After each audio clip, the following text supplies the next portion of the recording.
Hey everyone, and welcome back to the podcast. Okay, you just have me today. It is just Steph. It's a solo one.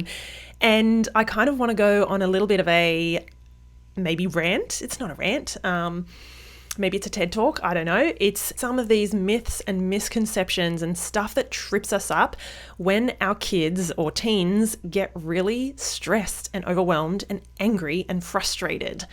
All of those big emotions, all of those big reactions we have from our kids, I'm pretty sure they are, at least from the parents that I work with, these are the stories that I hear from parents. The big emotions are the tough things to deal with from our kids. And I actually also think that most of the time, I don't know whether it's just like, this is how we think of parenting, is that we need to support our kids and teach our kids about handling emotions and tough situations, but we kind of forget that we don't really always know how to do that very well ourselves either. And I put myself in that bucket. You guys know I say that. I am not a perfect parent, but I know a lot about this stuff. So when our kids are frustrated, angry, maybe they're stubborn, or they are having some big behaviors that we are either stressing over, baffled about, confused, or just, they trigger us.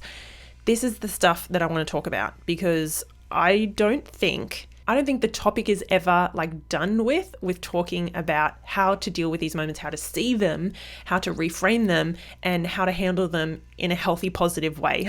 I've been doing this stuff for, 2025? I've been doing this stuff since 2019, full time, and I'm still learning and reminding myself and reading stuff and educating myself and what I think about it and how I deal with these situations.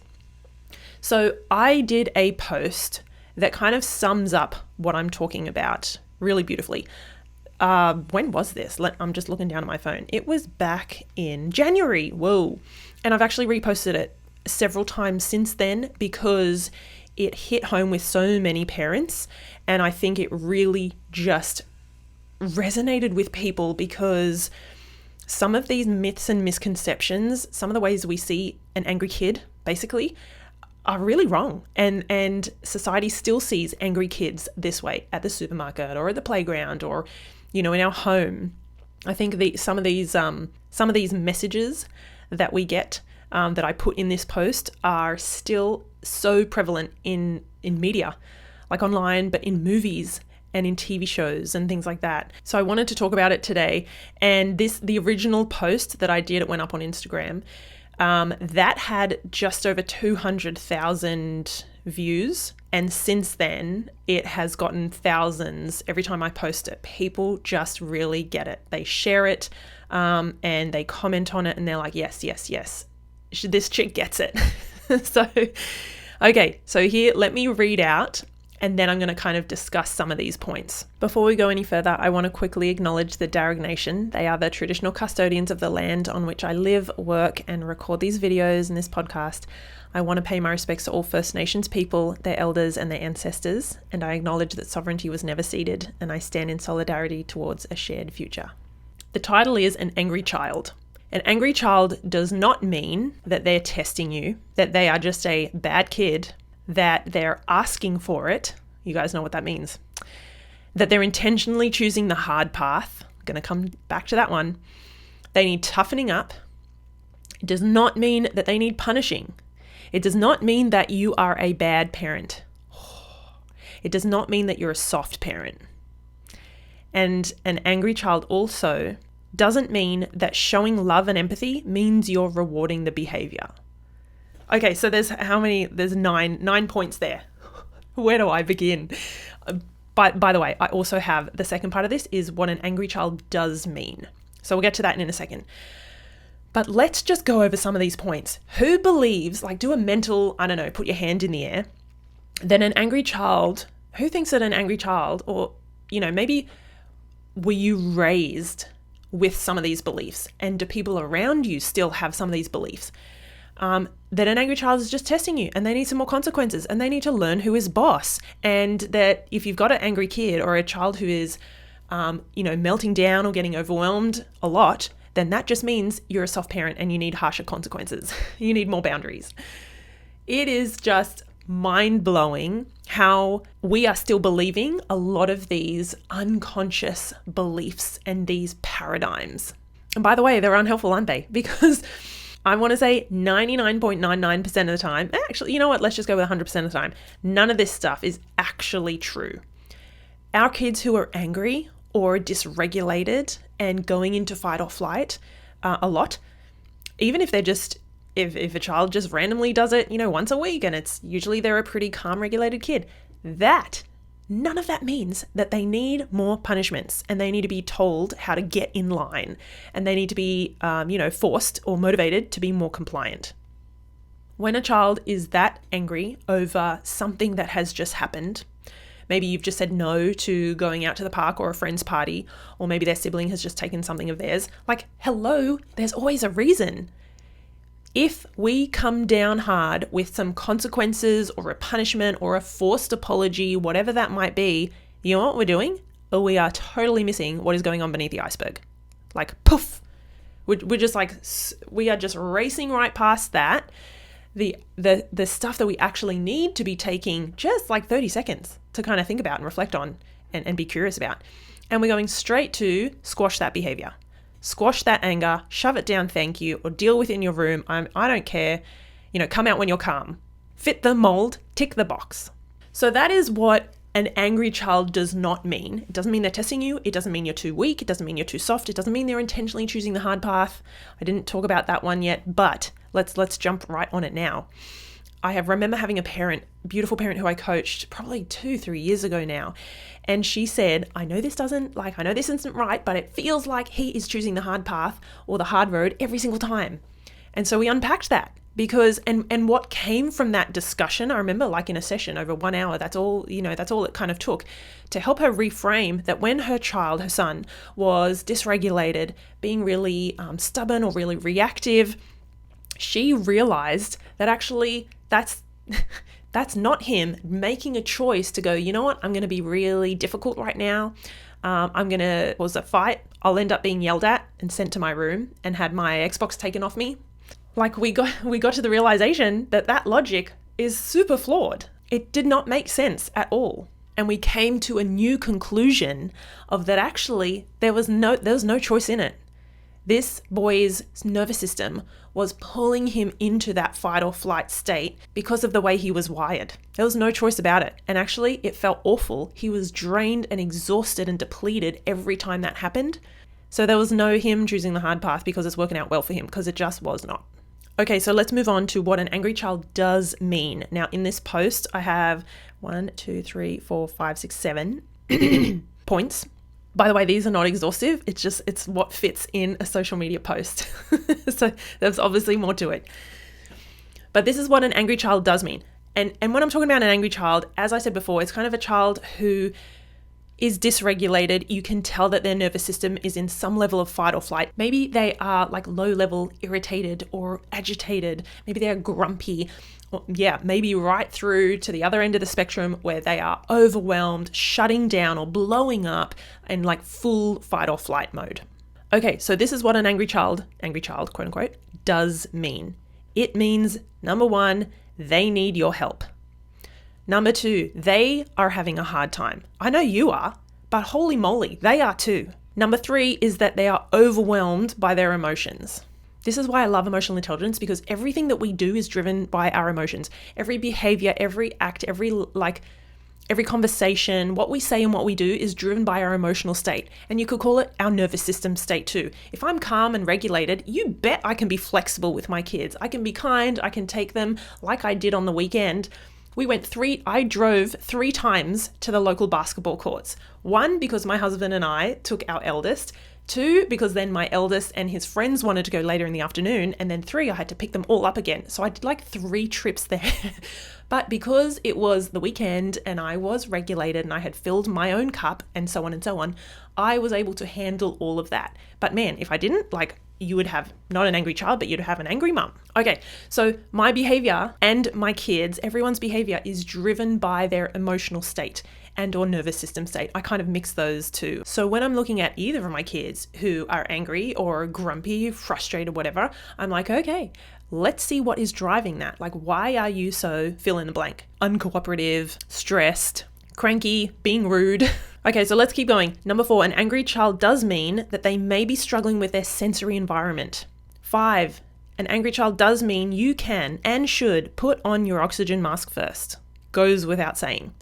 And the last one is that the anger will inevitably pass. Every time, trust this. Sometimes it feels like in the heat of the moment, oh my God, when is this going to end? Like it's so loud and it's growing and it's getting bigger and it's overwhelming and everyone in the house now is feeling it. Oh, I have been there.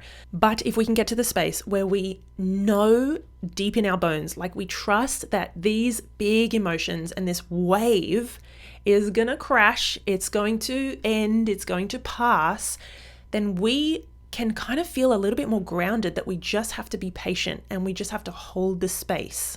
So I want to go back to 1, which is they may be struggling with the sensory environment. I have mentioned this before. OTs are some of my favorite people in the world. I was a speech pathologist back in my previous career, so I'm surrounded still by OTs who are amazing occupational therapists, by the way, and they have taught me so much about sensory integration and people's different abilities to process information coming through their senses from the environment around them. I know now that if the TV is on, the dog is barking, and the kids are arguing, if I'm overloaded with noise, then yeah, I'm probably going to get triggered.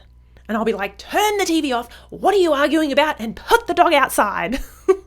I know also busy places can be way too much and just overwhelming to my husband. And I remember a couple of years ago, we went to the fish markets here in Sydney with our grandparents. And the moment we got out of the car in the car park, our youngest virtually, like we almost had a meltdown of like, let's get back in the car and go home because she was overwhelmed by the fishy smell, which I also do not like.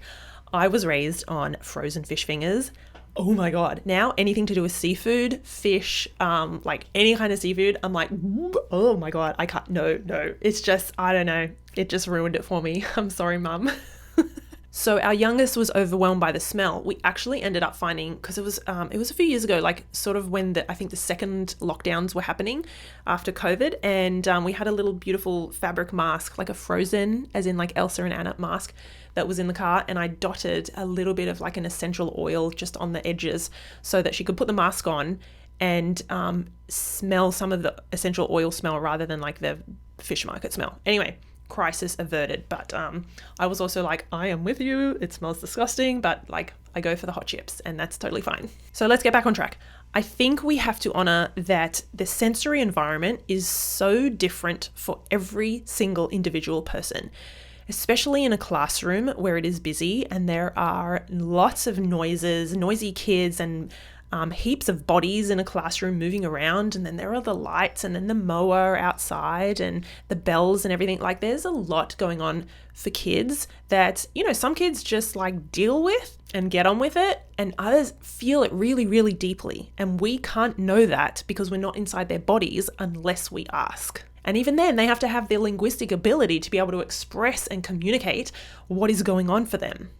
There's a whole lot of stuff in there. Anyway, suffice it to say that an angry child or a dysregulated kid can mean that they are being overwhelmed by their sensory environment, or they have been earlier that day for the 6 hours that they were at school. Okay, last thing I want to say on what this does mean, I think this was like point 2, is that they're having a hard time. You probably, if you're listening to this podcast, you've probably heard the idea that this child is not giving me a hard time, they are having a hard time. I really do like that reframe when our kids are, you know, being uncooperative or resistant, or I don't know, let's call it defiant. Basically, they are not meeting our expectations, and that can be very triggering. If we can just remind ourselves in that moment, or maybe even after, because after, you know, our frontal lobe is back online and then we're like, oh my gosh, why did I forgot that they're just having a hard time.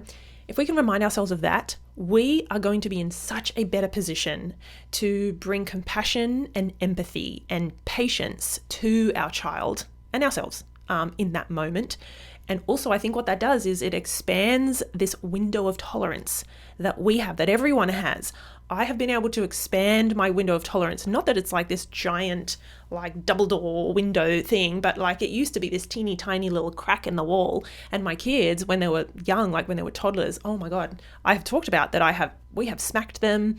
I used to yell them. I used to put them in that room in timeout and hold the door closed like, oh.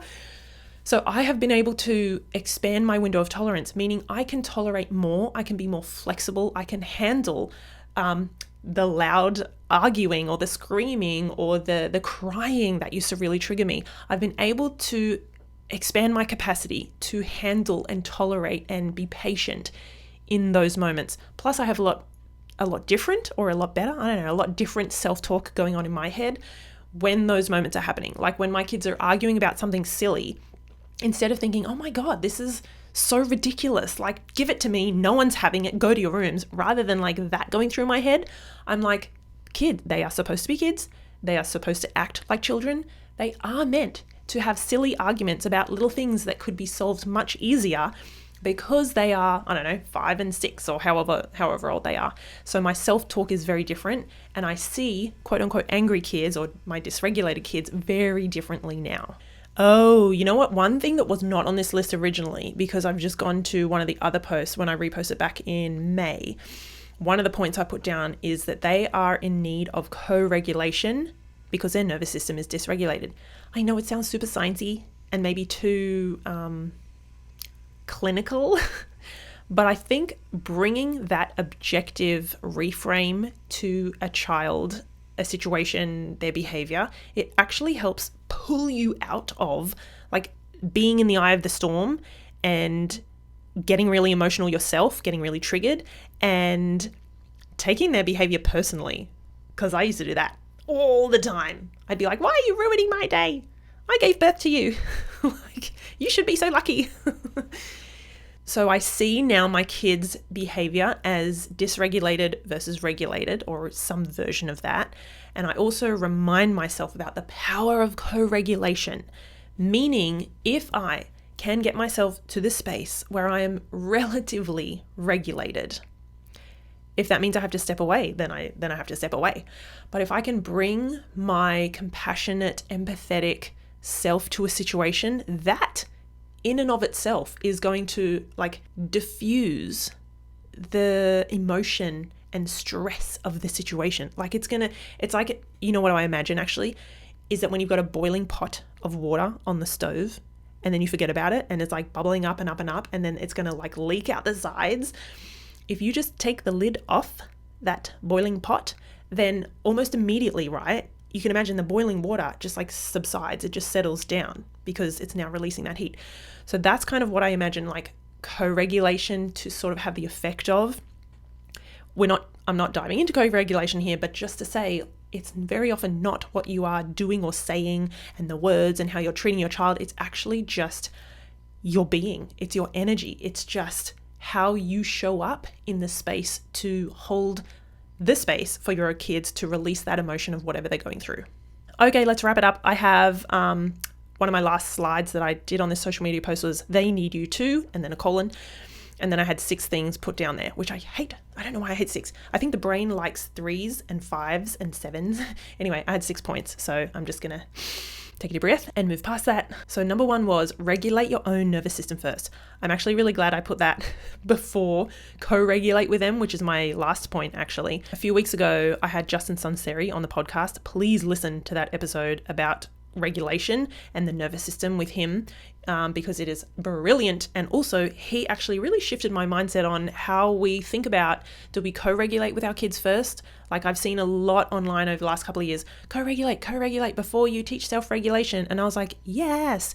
And then he was like, oh man, all we have to do is self-regulate.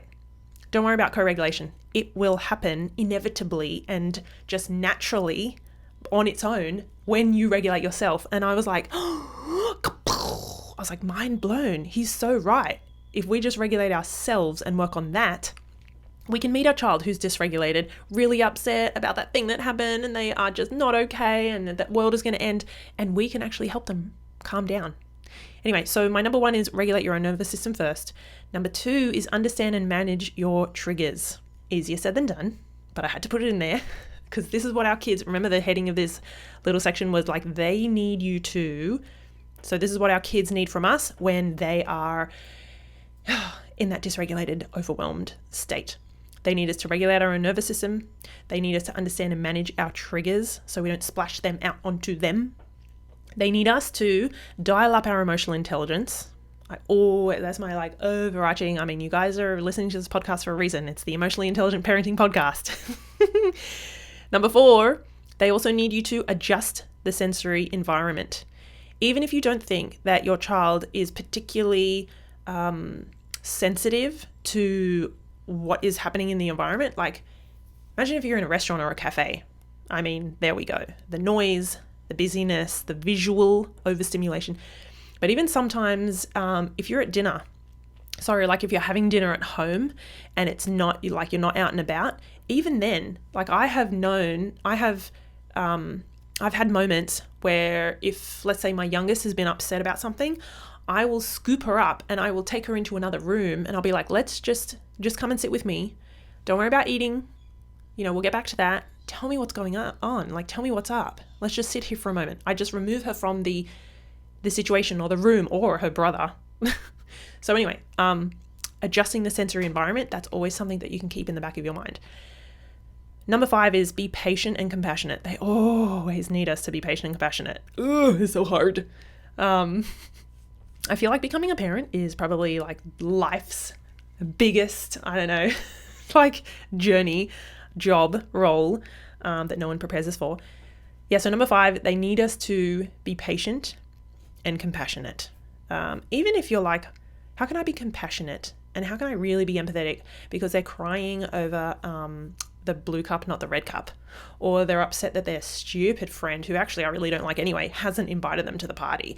Like, even if you can't resonate with if you haven't been through that exact situation that they've been in, you have felt the same emotion. Like, I'm sure you will have felt left out or disappointed or hard done by or ashamed or blamed or judged or criticized. Like, you can see where I'm going. You have felt the same, even if it's not to do with the exact same situation.